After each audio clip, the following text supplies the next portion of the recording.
The Book of Ecclesiastes. Ecclesiastes, chapter 1. The words of the teacher, son of David, king of Jerusalem.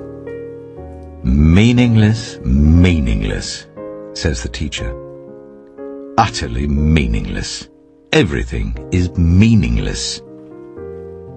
What do people gain from all their labors, of which they toil under the sun? Generations come and generations go, but the earth remains forever. The sun rises and the sun sets, and hurries back to where it rises.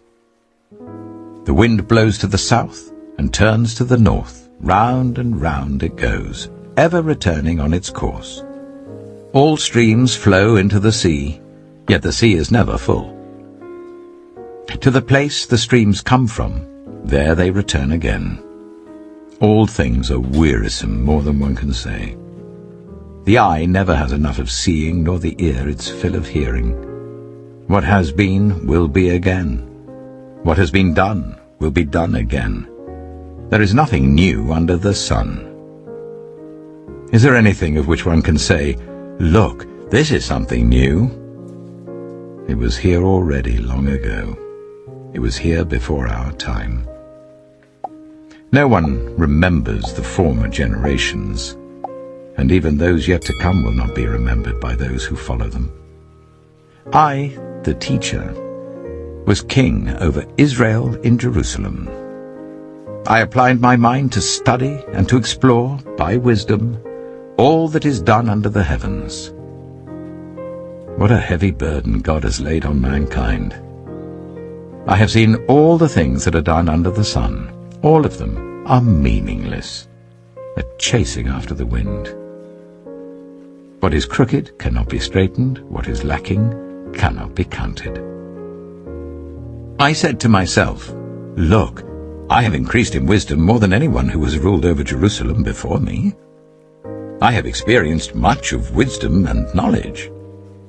Then I applied myself to the understanding of wisdom, and also of madness and folly. But I learned that this too is a chasing after the wind. For with much wisdom comes much sorrow. The more knowledge, the more grief. Ecclesiastes chapter 2. I said to myself, "Come now, I will test you with pleasure to find out what is good." But that also proved to be meaningless. Laughter, I said, is madness, and what does pleasure accomplish? I tried cheering myself with wine and embracing folly, my mind still guiding me with wisdom. I wanted to see what was good for people to do under the heavens during the few days of their lives. I undertook great projects. I built houses for myself and planted vineyards. I made gardens and parks and planted all kinds of fruit trees in them. I made reservoirs to water groves of flourishing trees. I bought male and female slaves and had other slaves who were born in my house. I also owned more herds and flocks than anyone in Jerusalem before me. I amassed silver and gold for myself and the treasure of kings and provinces. I acquired male and female singers and a harem as well, the delights of a man's heart. I became greater by far than anyone in Jerusalem before me. In all this, my wisdom stayed with me. I denied myself nothing my eyes desired. I refused my heart no pleasure. My heart took delight in all my labor, and this was the reward for all my toil. Yet when I surveyed all that my hands had done and what I had toiled to achieve, everything was meaningless, a chasing after the wind. Nothing was gained under the sun. Then I turned my thoughts to consider wisdom, and also madness and folly. What more can the king's successor do than what has already been done? I saw that wisdom is better than folly, just as light is better than darkness. The wise have eyes in their heads, while the fool walks in the darkness. But I came to realize that the same fate overtakes them both. Then I said to myself, the fate of the fool will overtake me also. What then do I gain by being wise? I said to myself, this too is meaningless. For the wise, like the fool, will not be long remembered. The days have already come when both have been forgotten. Like the fool, the wise too must die. So I hated life, because the work that is done under the sun was grievous to me. All of it is meaningless, a chasing after the wind.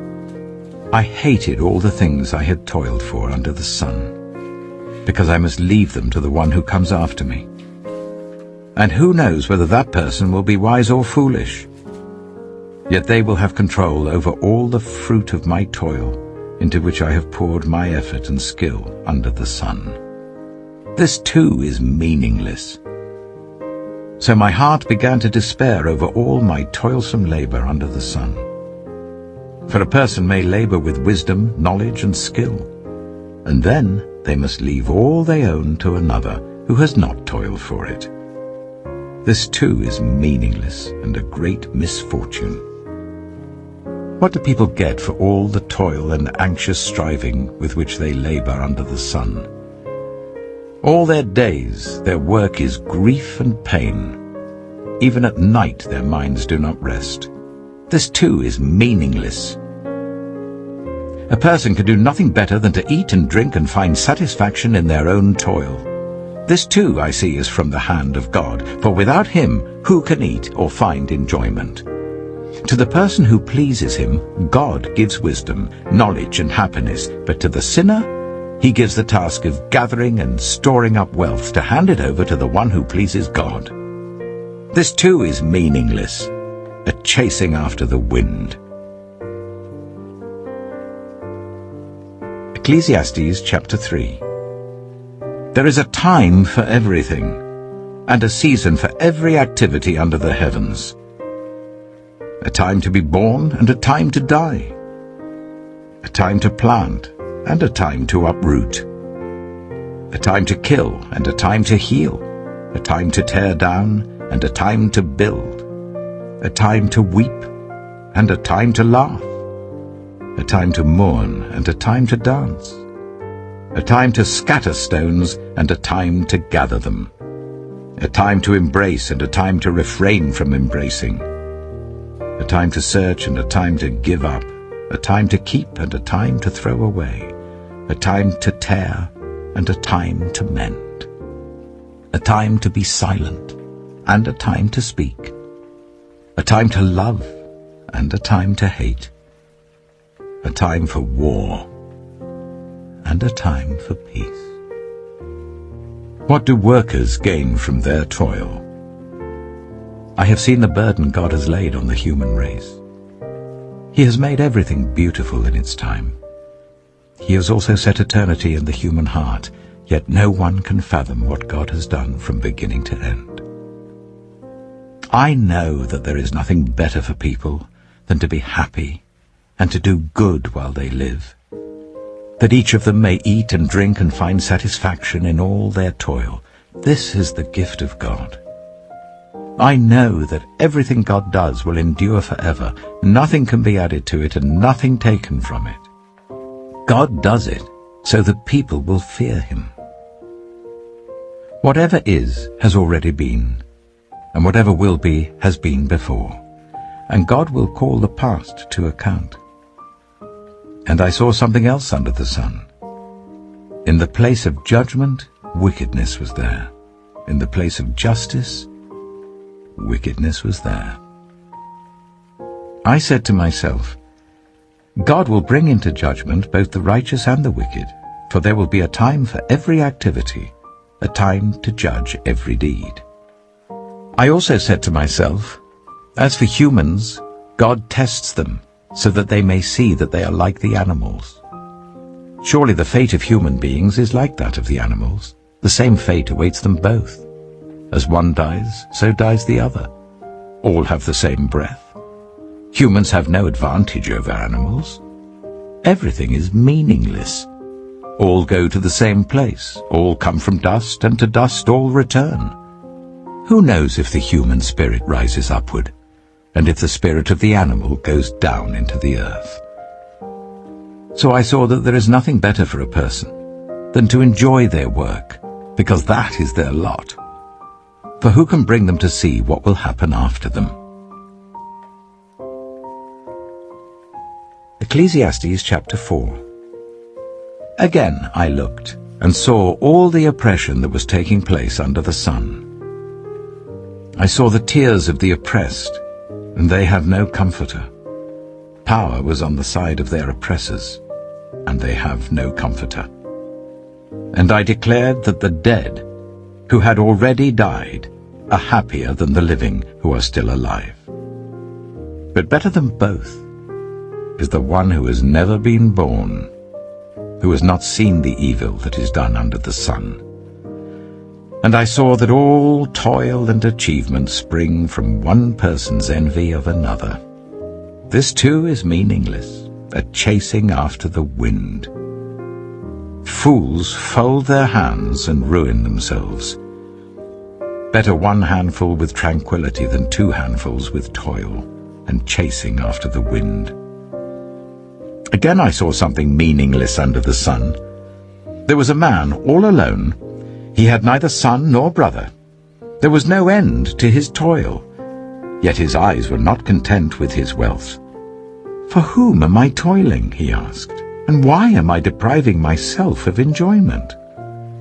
This too is meaningless, a miserable business. Two are better than one, because they have a good return for their labor. If either of them falls down, one can help the other up. But pity anyone who falls and has no one to help them up. Also, if two lie down together, they will keep warm. But how can one keep warm alone? Though one may be overpowered, two can defend themselves. A cord of 3 strands is not quickly broken. Better a poor but wise youth than an old but foolish king who no longer knows how to heed a warning.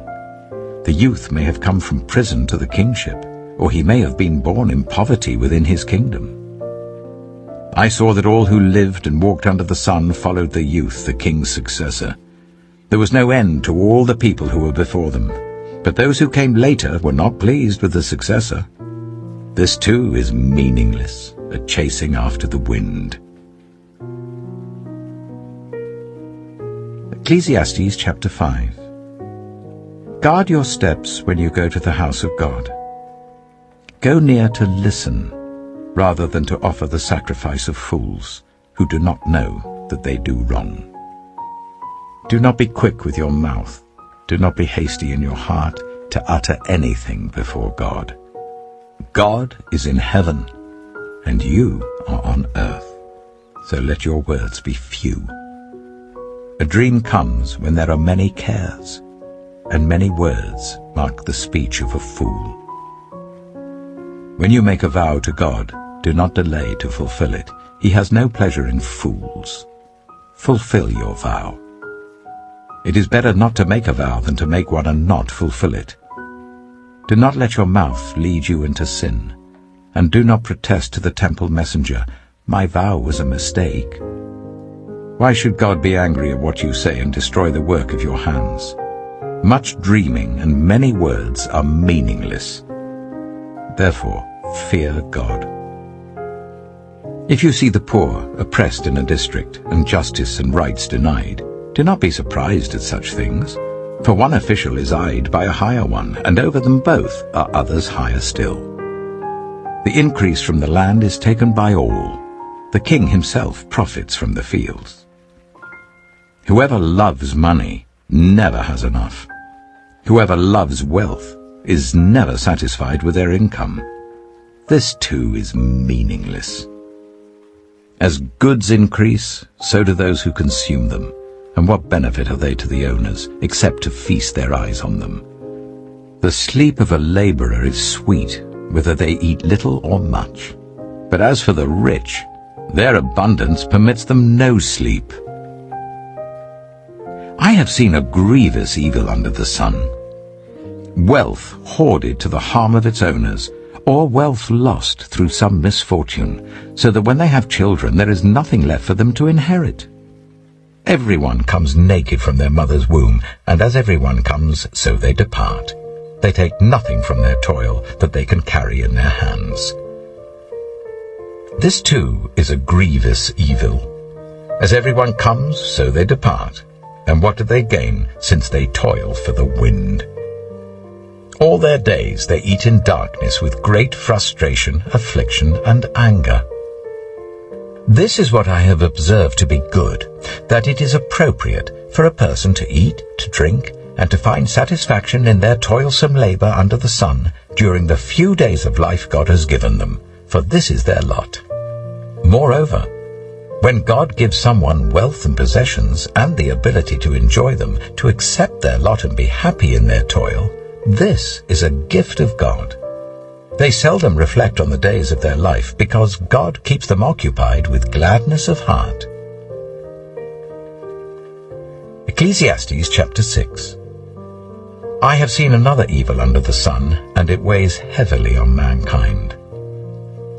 God gives some people wealth, possessions, and honor, so that they lack nothing their hearts desire. But God does not grant them the ability to enjoy them, and strangers enjoy them instead. This is meaningless, a grievous evil. A man may have 100 children and live many years, yet no matter how long he lives, if he cannot enjoy his prosperity and does not receive proper burial, I say that a stillborn child is better off than he. It comes without meaning, it departs in darkness, and in darkness its name is shrouded. Though it never saw the sun or knew anything, it has more rest than does that man, even if he lives 1,000 years twice over, but fails to enjoy his prosperity. Do not all go to the same place. Everyone's toil is for their mouth, and yet their appetite is never satisfied.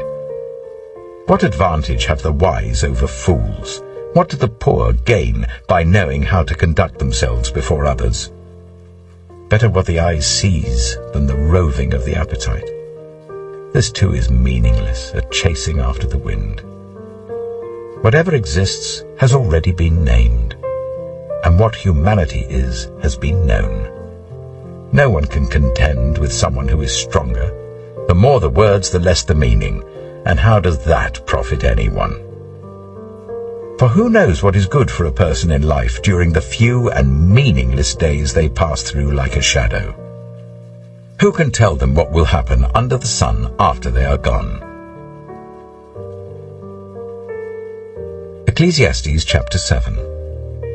A good name is better than fine perfume, and the day of death better than the day of birth. It is better to go to a house of mourning than to go to a house of feasting, for death is the destiny of everyone. The living should take this to heart. Frustration is better than laughter, because a sad face is good for the heart. The heart of the wise is in the house of mourning, but the heart of fools is in the house of pleasure. It is better to heed the rebuke of a wise person than to listen to the song of fools. Like the crackling of thorns under the pot, so is the laughter of fools. This too is meaningless. Extortion turns a wise person into a fool, and a bribe corrupts the heart. The end of a matter is better than its beginning, and patience is better than pride. Do not be quickly provoked in your spirit, for anger resides in the lap of fools. Do not say, "Why were the old days better than these?" For it's not wise to ask such questions. Wisdom, like an inheritance, is a good thing and benefits those who see the sun.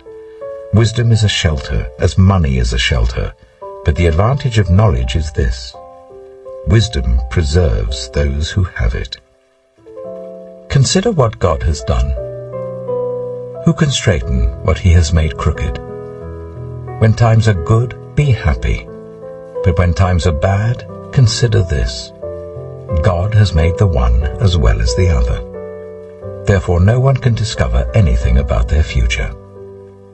In this meaningless life of mine, I have seen both of these, the righteous perishing in their righteousness and the wicked living long in their wickedness. Do not be over-righteous, neither be over-wise. Why destroy yourself? Do not be over-wicked, and do not be a fool. Why die before your time? It is good to grasp the one and not let go of the other. Whoever fears God will avoid all extremes. Wisdom makes one wise person more powerful than 10 rulers in a city. Indeed, there is no one on earth who is righteous, no one who does what is right and never sins. Do not pay attention to every word people say, or you may hear your servant cursing you. For you know in your heart that many times you yourself have cursed others. All this I tested by wisdom, and I said, I am determined to be wise. But this was beyond me. Whatever exists is far off and most profound. Who can discover it? So I turned my mind to understand, to investigate, and to search out wisdom and the scheme of things, and to understand the stupidity of wickedness and the madness of folly. I find more bitter than death the woman who is a snare, whose heart is a trap and whose hands are chains. The man who pleases God will escape her, but the sinner she will ensnare. Look, says the teacher, this is what I have discovered. Adding one thing to another to discover the scheme of things, while I was still searching but not finding, I found one upright man among 1,000, but not one upright woman among them all.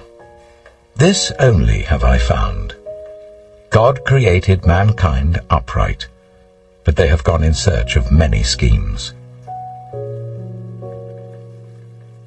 Ecclesiastes chapter 8. Who is like the wise? Who knows the explanation of things? A person's wisdom brightens their face and changes its hard appearance. Obey the king's command, I say, because you took an oath before God. Do not be in a hurry to leave the king's presence. Do not stand up for a bad cause, for he will do whatever he pleases. Since a king's word is supreme, who can say to him, "What are you doing?" Whoever obeys his command will come to no harm, and the wise heart will know the proper time and procedure. For there is a proper time and procedure for every matter, though a person may be weighed down by misery.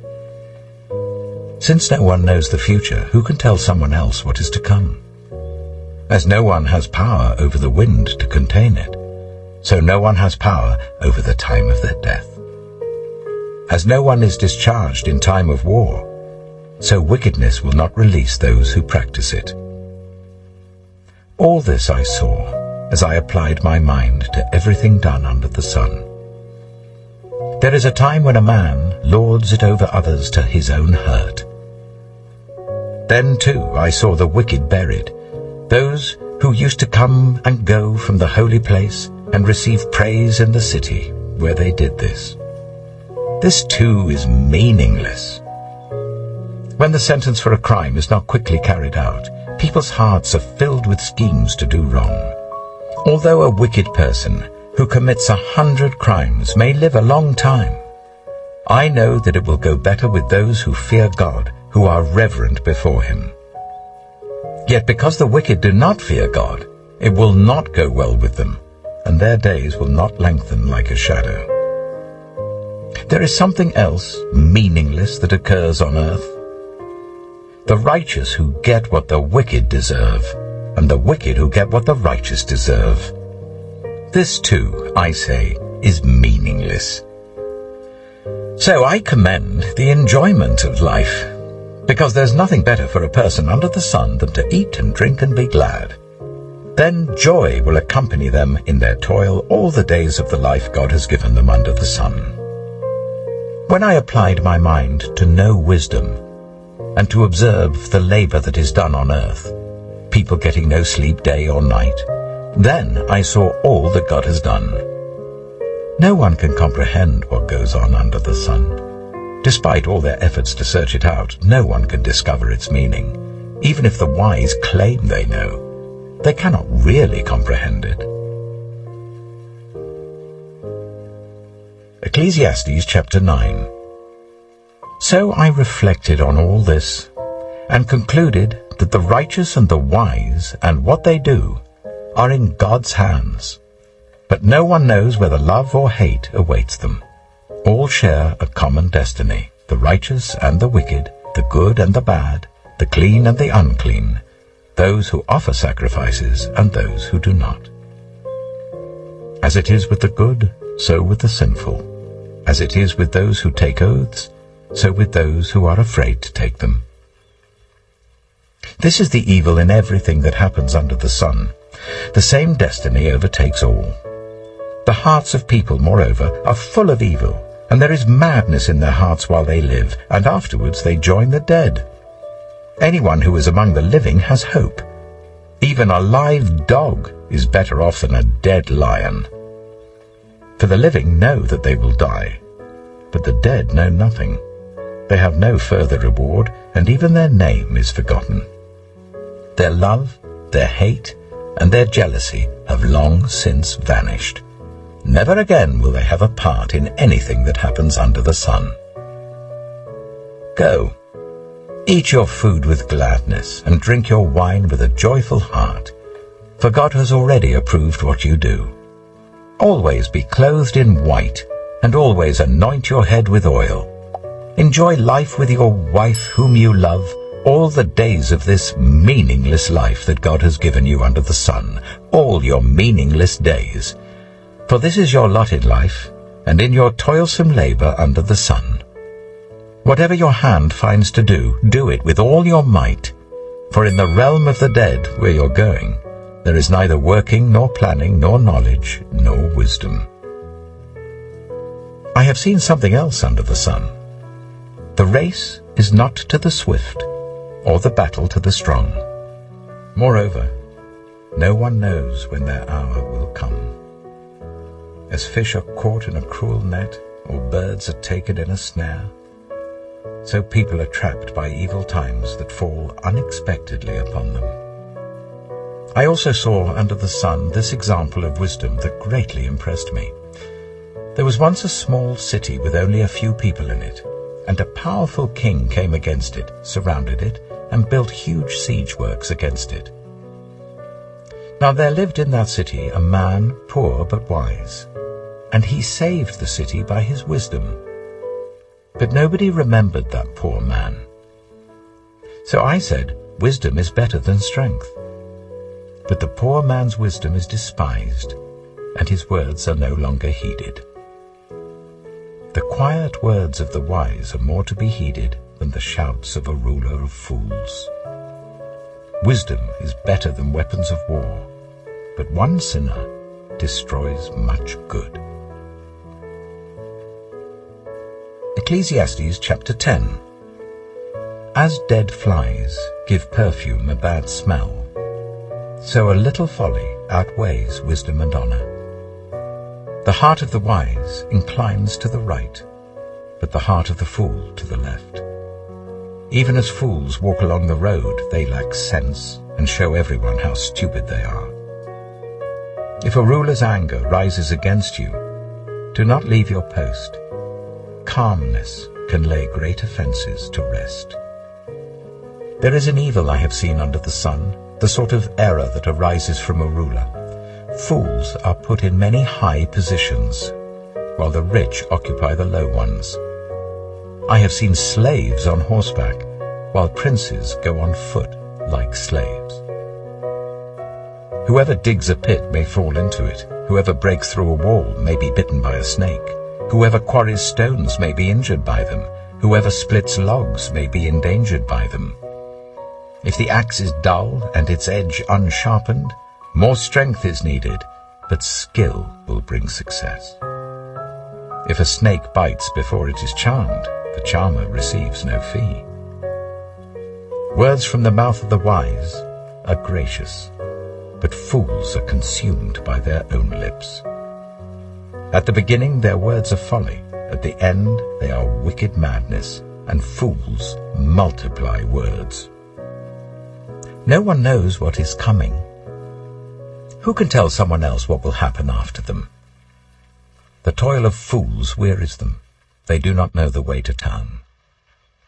Woe to the land whose king was a servant and whose princes feast in the morning.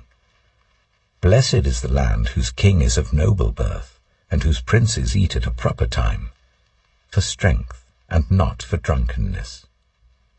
Through laziness the rafters sag, because of idle hands the house leaks.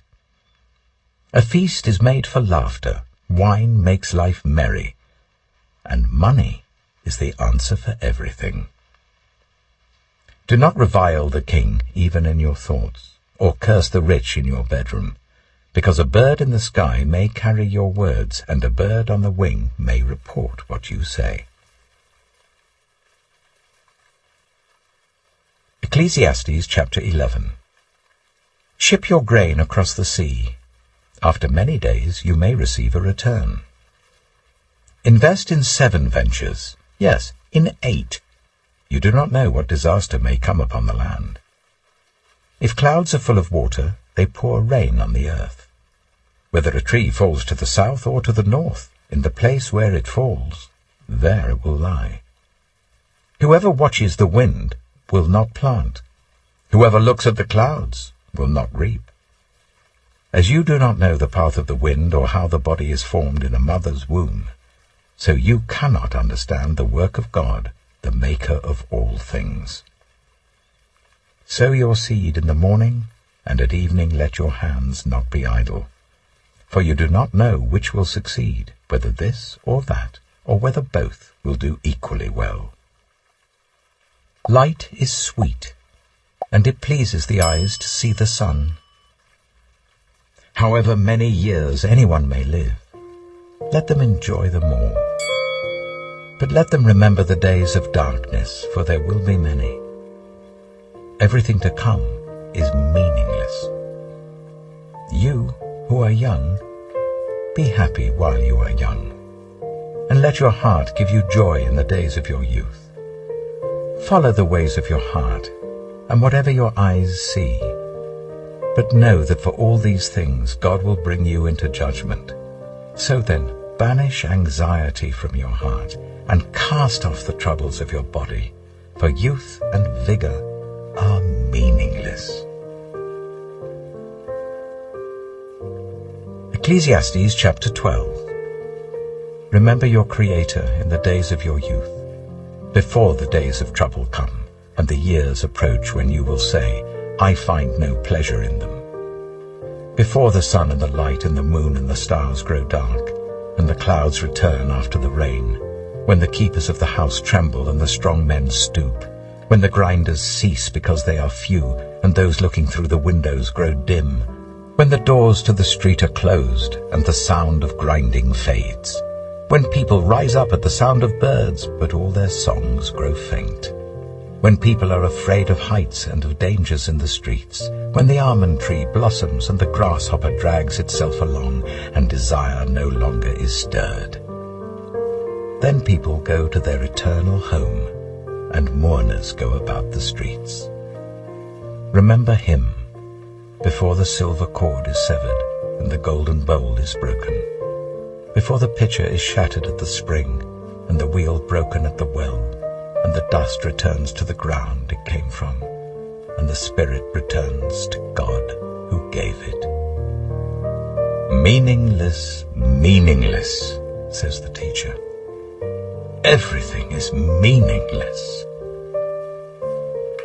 Not only was the teacher wise, but also he imparted knowledge to the people. He pondered and searched out and set in order many proverbs. The teacher searched to find just the right words, and what he wrote was upright and true. The words of the wise are like goads, their collected sayings like firmly embedded nails given by one shepherd. Be warned, my son, of anything in addition to them. Of making many books there is no end, and much study wearies the body. Now all has been heard. Here is the conclusion of the matter. Fear God and keep his commandments, for this is the duty of all mankind.